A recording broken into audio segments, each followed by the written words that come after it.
Nós vimos esse domingo ali em Bagé, nossos queridos irmãos, Deus abençoe vocês aí, algo sobrenatural estava ali. Quem prestou bem atenção saiu dali com algo que precisava receber. Foi algo que jamais podemos imaginar o que Deus tinha projetado para fazer ali no meio daqueles irmãos. Mas Ele fez. Ele não pediu licença para ninguém. Eu vou fazer. Não, Ele fez. Porque Deus não pede licença para o homem. Ele faz o que Ele quer. Agora, diz o mensageiro aqui nessa mensagem de advertência e depois juízo, ele diz que ninguém sai daqui sem ser ademoestado primeiro. As pessoas às vezes estão tão ocupadas que elas não prestam atenção. E nós costumamos dizer, chegou a hora. Tomara que seja uma hora feliz. Que essa pessoa alcançou. Quem sabe quantas vezes ela deixou de ouvir a voz de Deus falando com ela. E levou pelo lado natural, vou ao médico, vou tratar aqui, vou para ali, né?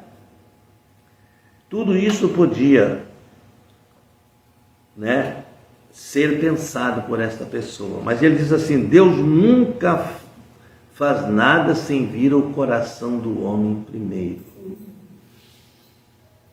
Tá? Primeiro Deus tem que trabalhar e avisar esse homem, seja bom ou mal. Vocês podem ver que as pessoas, muitas vezes nós temos visto isso, que a pessoa às vezes nunca lembrou nem de agradecer uma comida na mesa. Né? Nunca lembrou de agradecer a Deus pela veste que veste, pelos calçados que calça. Né? Mas quando ele entra numa aflição, a primeira coisa que ele lembra, chama alguém para orar por mim, chama alguém para fazer algo por mim, porque ele sabe para onde está indo. Veja, ele sabe o que está acontecendo. E muitos não entendem esse lado de Deus, chamam o médico. Chama o médico. O médico, então, dá o seu diagnóstico ali e mostra a pessoa a situação dela. E a pessoa nunca se lembra que ela tem que ter uma audiência com Deus um dia, ao menos uma. E outros vão desdeixando a vida e vão levando para descâmbio de morte. Tá? Aleluia. Então ele diz, Deus nunca traz o homem à sua morte antes de ter avisado, advertido aquela pessoa, olha, você vai ter um problema. Mas o apego carnal da pessoa que não deixa ela viver. Aquilo leva para a morte. Tá? Tudo que Deus nos dá, Ele nos dá o natural. Certo? Tudo é uma coisa natural, é aquilo que Ele projetou. Se Ele não projetou, esqueça. Não vai dar certo. Mas se Ele projetou, Ele vai pôr no coração da pessoa como fazer aquilo. Eu estava lendo agora de tarde ali, já falei aqui, e lembrei de muitos amigos meus, né? Desejando que eles lessem aquilo ali. E que eles vissem o como você enriquece lendo até um livro e se animando na jornada. Então, veja, eu vou começar aqui então, e diz aqui, ó, Deus nunca trata com o homem a sua morte sem antes avisá-lo sobre isso, de adverti-lo. Uma preparação, Deus é soberano. Certo? Eu acredito que um homem pode entrar em salvação mesmo não tendo ninguém por perto. ele pode virar a cabeça para Jesus naquela hora e ganhar o seu perdão. Ninguém está fora do perdão.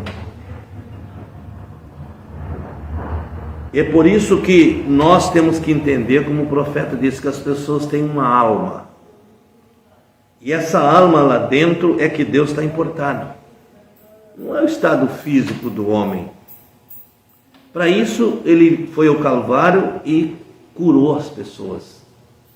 A cura divina não é chama um homem porá. A cura divina você somente tem que executar por fé, porque já foi consumada. Jesus já destruiu isso no Calvário. Então, olha aqui. Dizemos algo, uma preparação, Deus é soberano. Ele bate ao coração de cada homem. Veja. Você diz, é impossível porque eu vi o fulano que nunca falou com Deus, mas ele teve um dia, Deus tratou com ele.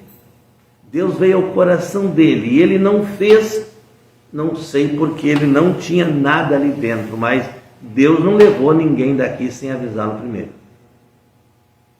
Ele é onisciente, ele é onipresente, ele é onipotente, ele está em todo lugar. Isso é certo. Dando-lhe uma oportunidade, sempre Deus dá uma oportunidade.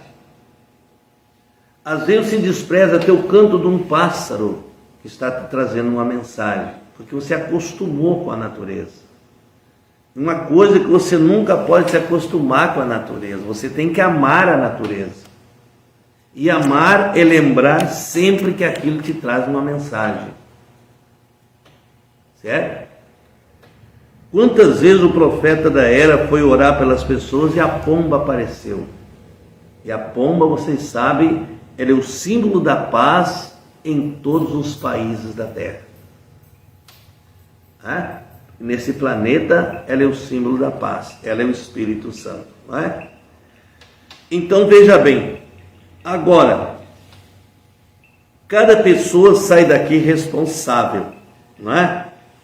Deus nunca traz juízo na terra sem antes dar um aviso. Ele está avisando que o fim do mundo está chegando.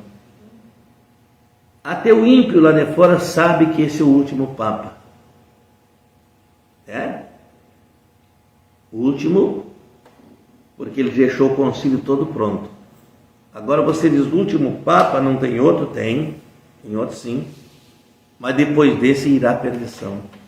Aí que está o problema. É que as pessoas não entendem a altura da Bíblia. Esse é o oitavo. E a Bíblia diz que depois do oitavo irá a perdição. Então, o que é a perdição? É tudo que ele deixou pronto. Está tudo pronto, o outro não vai mudar nada. É um concílio que está vindo muito grande aí, né? Que dará certo com o homem. Um homem, escutem bem, não com a igreja. A igreja de Jesus Cristo era guiada pelo Espírito Santo, ela tem um cabeça. E a igreja não cai nessas armadilhas. A igreja, não o sistema do homem. Então vejam vocês, Deus tem ademoestado isto de tal maneira e dito, olha, está perto. Está perto. Aleluia. Se nós ler aqui, por exemplo, olhar aqui um pouquinho em São Mateus 24, nós podemos aqui, quando Jesus se assentou no Monte das Oliveiras, e falou com os discípulos sobre o tempo do fim. Verso 1 diz assim, quando Jesus ia saindo do templo, aproximou-se dele os seus discípulos para lhe mostrar as estruturas do templo. Porém Jesus disse, não vede tudo isso? Em verdade vos digo que não ficará aqui pedra sobre pedra que não seja derribada. Mas parece que a presença de Deus foi tão grande quando construíram esse templo, parece que Deus ia morar ali. Esse é o que as pessoas contendem, mas como é que podia ser destruído? Deus disse, eu não habito em templo feito por mãos de homem. Foi uma passagem de Deus por ali, avisando o que ele pode fazer no milênio. Esse templo foi o mais parecido com o do milênio. Então, Salomão teve uma inspiração tão grande. E Deus permitiu construir o templo. Você vai lá em 2 Crônicas 7, em diante, 6 ali, e leia a passagem desse templo aqui. E você vai se inteirar do que eu estou falando. Os sacerdotes não podiam entrar para ministrar por causa da presença do Senhor. Aleluia. E o mesmo homem que construiu esse templo, que teve sabedoria, riquezas, ninguém teve sabedoria como Salomão na terra, só um que foi mais sábio que ele, foi Jesus. Mas ninguém teve mais sabedoria que ele. E ele morreu pendendo para a idolatria. Veja, você não pode confiar no homem. O homem é um atraso, certo? O homem é um perigo. Mas eu creio que Salomão não se perdeu, porque ele tinha promessas sobre ele, certo? Agora, hoje nós temos uma testemunha na terra, uma testemunha chamada Espírito Santo, que está testemunhando o Evangelho. Então hoje é diferente daquele tempo. Hoje uma pessoa sai daqui ademoestada. Então vejam bem, olha aqui, o profeta ele mexe até com as donas de casa. Veja a responsabilidade que cabe a todos nós. Glória a Deus. Veja o que pode acontecer quando o homem entra na responsabilidade.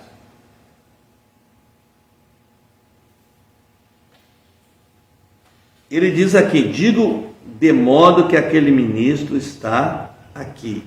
Becker, creio que estava na entrevista outro dia. Eu tenho tomado as perguntas que ele escreveu para mim sobre a semente da serpente. Que outro caos ao ponto que as pessoas não podem entender. Agora, eu vou entrar aqui um pouquinho, aqui nesses minutinhos que eu tenho aqui, no relógio, uma máquina funcionando.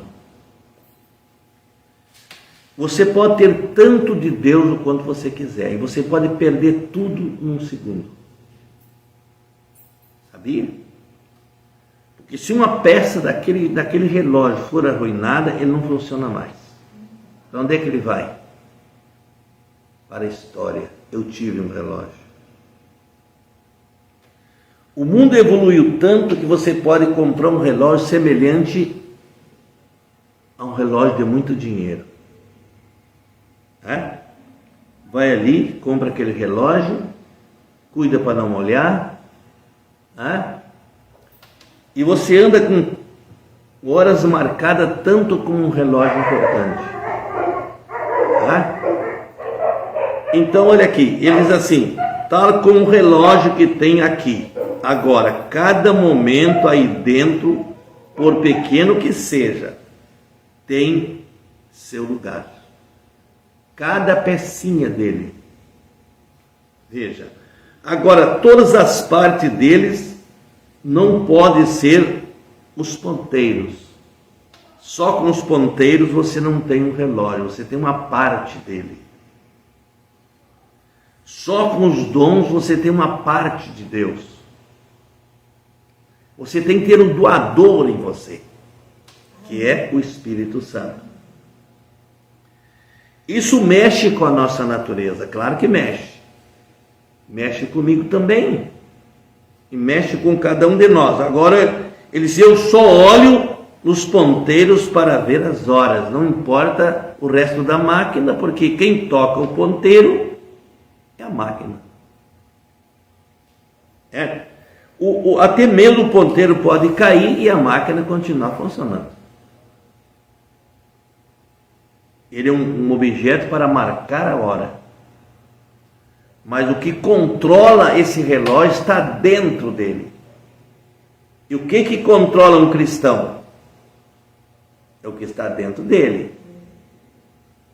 Essa máquina é uma máquina usada. Usada. Por quem? Por Deus. Porém nunca se desgasta. Quando o novo nascimento entra na pessoa, isso não se desgasta, isso prospera, isso dá um avanço na vida dela. Certo? Porém, se algumas dessas coisas, rotas, aí dentro se entrega, isso não poderá manter a hora certa exata. Amém. Porém, então, se perder, se entristecer o Espírito Santo, é ficar sozinho. Aí você diz, eu vou fazer tal coisa, você quebra a cabeça na primeira esquina. Porque você não tem um equilíbrio. Você é um relógio sem ponteiro. É uma bússola que não funciona. Todo o maquinário está aí, boa saúde, boa força, bom homem, mas tem que funcionar o de dentro. Veja, então o mundo estará olhando para ver o que é. Vem, porém esses estarão observando a você. Parece que você pensa que alguém não te observa. Te observa assim, aonde tu anda, onde tu vai, alguém fica dizendo, esse é um crente. Porque todas as características que você passa para as pessoas, as passagens que você passa, seja falando, olhando, se expressando, você está mostrando quem é. Você só é uma molinha do relógio de Deus. E sem essa molinha, o relógio não funciona. E às vezes você erra tanto que você tem que voltar e recompor tudo e ir para o conserto. Para continuar andando. Mas o profeta diz que até mesmo um eleito, quando não está na vontade de Deus, ele leva para casa. Mas ele não se perde. Deus cuidará dele. Olha aqui. Todo o homem que vem sobre a terra tem que responder a Deus as suas responsabilidades.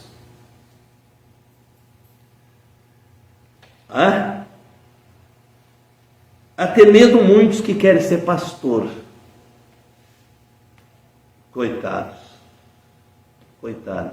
Se gente comissionada, com dom, não se dá, muitas vezes tem dificuldades, e aquele que não é de nada, que só se fez pastor, como é que ele vai andar? Hein? Se não tem uma vocação de Deus, como que ele vai cuidar dessa responsabilidade? E a Bíblia diz aqui, bom, aqui eu vou dar Hebreus aqui para vocês que estão na internet, Hebreus 5. Veja, um pastor não é um homem que as pessoas dizem, eu quero aquele pastor. Não é assim. Hebreus 5. Olha aqui, capítulo 5, Paulo escreveu sobre um ministro, um homem que governa. Ele diz assim, ninguém toma para si essa honra se não for chamado por Deus. Falando de um ministro. Como Arão, assim também Cristo não se glorificou a si mesmo, mas para se fazer sacerdote, mas aquele que disse, tu és meu filho, hoje te gerei. Aleluia. Ele esteve com Abraão lá, servindo a ceia para Abraão. E agora estava em carne humana, servindo a ceia para os discípulos, antes da sua partida. Então ninguém pode tomar uma posição dessa e ninguém pode nomear ninguém para a igreja. A igreja escolhe. Certo? Até onde eu vejo o irmão Brana responder essas perguntas, ele sabe, quando um pastor parte para o outro lado, a igreja deve orar uns 30 dias. Sem contenda, sem brigas, porque se houver brigas, divisões, isso não é caso familiar aqui, isso aqui é um caso espiritual. Família não intervém nisso. Então, Deus vai apontar uma pessoa do meio da igreja, e isso é muito importante para a igreja local. Não vindo do outro lugar. Certo? Ele diz que a pessoa mais certa é aquela que é escolhida do meio da igreja. E agora, essa mulher viuvou. E vai aparecer muitos candidatos aí. Olha, o fulano partiu, estou aqui para ajudar vocês. Aí que tem que abrir o olho. Abram bem o olho. Eu estou reunindo a igreja na Páscoa para avisar isso. Ninguém vai brincar com isso aqui, porque eu não estou brincando com isso. Isso aqui é um serviço de Deus. Certo? Então, agora é candidata a casamento. Viúvo pode casar no outro dia. Você sabia que uma viúva é livre no outro dia da morte? E as pessoas dizem, não guardou luto. Que luto? Nada, ela é livre, a Bíblia diz que é livre. Ela pode casar no outro dia se ela quiser. Pronto, acabou.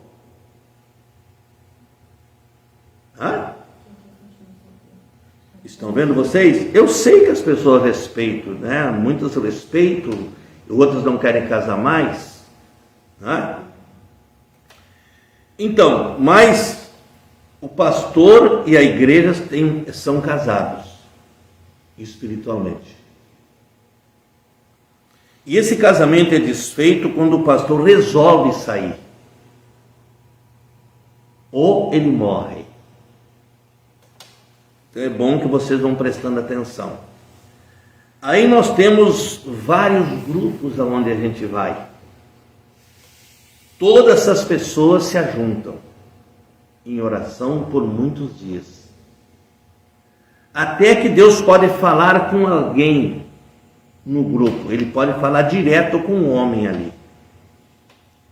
Isso é muito importante. Mas eu vou deixar para depois isso, tá certo? Somente um aviso que eu estou dando. Aleluia. Veja bem vocês. Então, um pastor, diz o profeta, que esteve com ele no Éden para pregar essa mensagem. E se você não botar um homem que esteve com o profeta no Éden, o que você vai ter? Ele vai torcer essa mensagem, daqui a pouco está cheio de doutrininha aí. Vocês já viram eu criar doutrina aqui na igreja? Eu sempre fiquei com a palavra. Sempre lutei, leio as mensagens para vocês, né? Mas eu nunca criei uma doutrina e não creio em doutrina. Doutrinas não existe na mensagem, existe uma doutrina, essa é a palavra. E existe um autor disso, que é o Espírito Santo. Então, irmãos, é muito importante isso, nós ouvir isso. Olha aqui. Então ele diz, seja, ou melhor, já vou chegar aqui onde eu quero. Então ele diz assim, como eu disse num momento, uma dona de casa, então, seja uma dona de casa genuína ou não casa. Parece que em outra mensagem ele disse, Deus vai te cobrar onde tu guardou teus talheres. Hein? Ele vai te cobrar. Porque aquele foi o uso de uma casa onde tinha uma palavra reinando. E aqueles objetos são consagrados. Aleluia! Então veja bem, eu acredito que se não tem dinheiro para comprar um esfregão de aço, como você diz, ou como é que você diz, um bombril, quebra um tijolo, mas ela vai ser zelosa.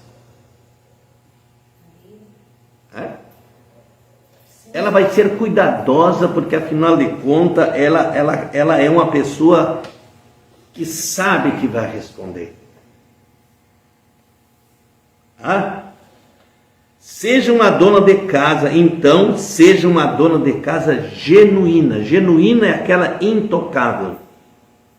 E você entra na casa dela, é limpinho. Eu sempre digo, são 2 ou 3 coisas que eu cuido em casa. Uma cama limpa para dormir. Uma comida bem feita na hora certa. Uma mesa limpa. Não é? Eu não sei como é que as pessoas conseguem viver no meio do desleixo, né? Daquelas coisas. Isso mostra que a vida espiritual da pessoa não está bem. Não está bem.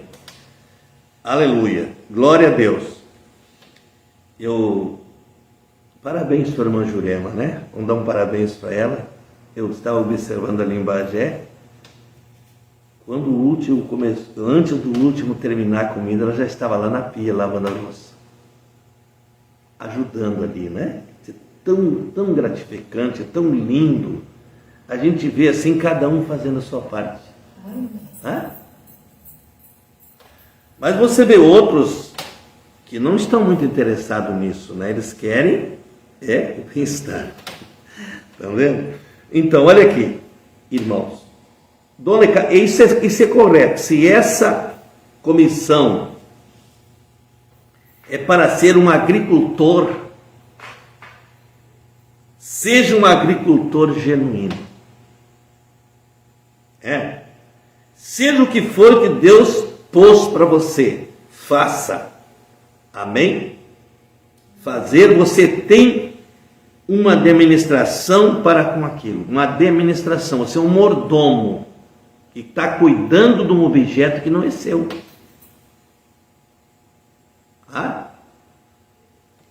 Que não é seu. Você tem que responder a Deus por aquilo. Porque toma todas essas coisas para fazê-lo. Aleluia. Aqui eu podia entrar muito e machucar muito, mas afinal de contas, vamos deixar assim. E Zedequias não tinha terminado o seu trabalho. Ele precisava de 15 anos para concluir. Ele tinha andado nos caminhos de Deus. Mas sabe, lá talvez pela metade do caminho, mais ou menos, sabe o que aconteceu com Zedequias? Ele se apostatou. Ele não viveu os 15 anos como ele tinha pedido. Ele se afastou do propósito de Deus. Isso é muito triste. Glória a Deus. Esse homem tinha andado tanto diante de Deus que Deus mandou Isaías voltar e diz para ele que eu vou dar 15 anos para ele. Veja. Mas essa apostasia não caiu nele. Vocês podem ler a Bíblia lá e vão ver que não. Caiu no próximo filho. Mas aquilo não deixou de ser cobrado. Deus cobrou. Então vocês vão vendo assim que a Bíblia tem uns caminhos assim que parece tortuosos, mas são caminhos perfeitos, não é? Nós não podemos ver que, e diz o profeta que mesmo a morte foi pronunciada sobre o homem, Deus mudou o seu propósito. Isaías nem saiu fora do portão, e Deus disse: volta, que o homem se arrependeu, ele quer viver mais. Ele disse que eu vou dar 15 anos para ele. E vai lá na matemática de Deus ver esses 15 anos, o que significa isso? Ó, o que é isso aqui? Graça, graça, graça. 3 oportunidades de graça. Foi? Graça é 5? Jesus é 5? Então veja vocês. Então, a matemática de Deus, Deus tem me deixado ver isso, que as pessoas têm deslocado números e abafado outros. A matemática de Deus, irmãos, ela tem que trabalhar livre. Você não pode deslocar um número que Deus colocou ali e colocar outro no lugar. Você não vai ter a matemática de Deus. É onde as pessoas começam a criar doutrininhas e coisinhas e cruzar para cá e cruzar para lá, não é? Tá bem? Então, que Deus ajude vocês a ver essas coisas. Eu queria tanto que vocês vissem isso. E eu tenho lutado tanto por isso. Credo. Esse credo não vai entrar nesse lugar. O credo chamado homem. Vai ter que entrar a palavra sempre aqui. Porque aqui é um lugar que Deus nos deu. Deus estava me lembrando outro dia, que um dia eu falei para alguém, está vendo, muitos anos, que aqui eu queria construir um tabernáculo. Ele me lembrou outro dia, quando eu estava estudando a palavra. E foi justamente aqui. Veja, as voltas dão. E vocês vão ver o que Deus vai fazer por aqui ainda. Ele tem um propósito nisso aqui.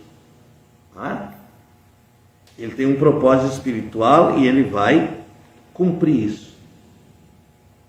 Desde uma vez que nós estejamos dispostos, né, a fazer o certo. Eles aqui, aqui ele está falando sobre os Ezequias. Ele diz assim, você não pode sair aí fora, aí é que muitos de nós cometemos muitos erros.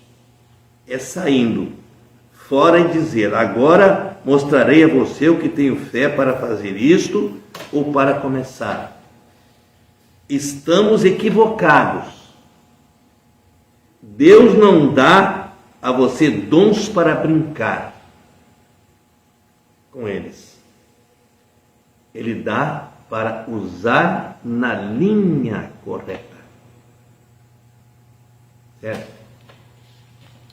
Um dos pontos que levou, por exemplo, Maria Madalena, um dos espíritos mais horríveis, Deus o profeta, que Deus tirou de Maria Madalena, foi o quê? O orgulho. É o orgulho, porque o orgulho pode derrubar qualquer homem, qualquer mulher. Ele é um mal, ele é um espírito. Ele tirou 7 espíritos dela, daquela mulher. Nunca mais ela foi orgulhosa, diz o mensageiro, nunca mais. Ela voltou a ser uma cristã honrada. Nós nunca mais vimos aquele gadareno voltar a ser um endemoniado. Vestiu as roupas e se assentou aos pés de Jesus. E aí vocês vão vendo isso tudo, irmãos. Eu quero parar por aqui, não vou levar mais para frente.